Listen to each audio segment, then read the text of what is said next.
packaged up nicely. Pull the bars out.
Not sure if you can see this or not, but on the Tesla there's a couple lines and an X, and that's where those brackets are going to go for the crossbars.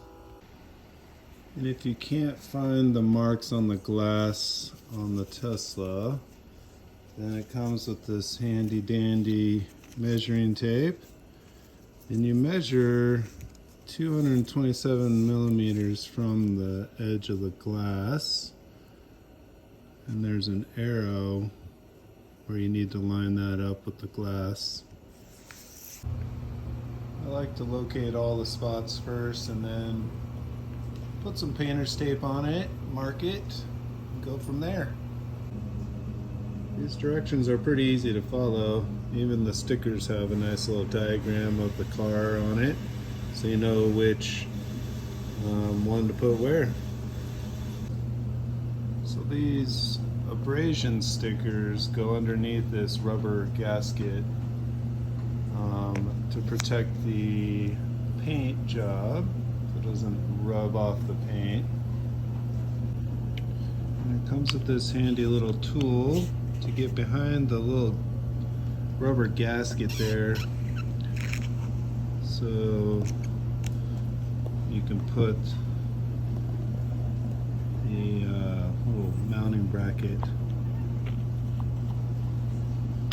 right where it needs to go. Pull this out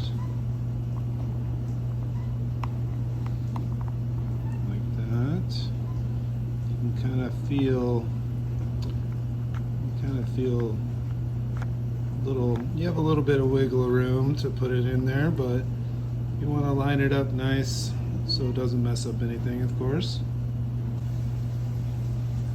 And then for the rubber mount here, it's right on there. There we go.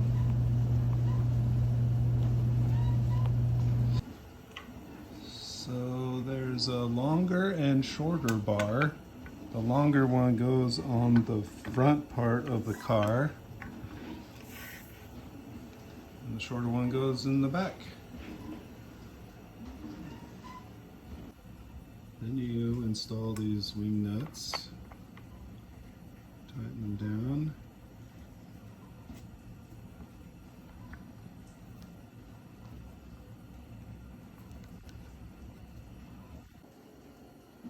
The little notch has to line up with this notch here for the key to work.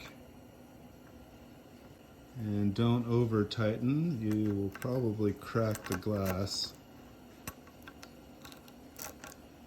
There. Now no one can steal it. And you pop the caps on, and you're good to go.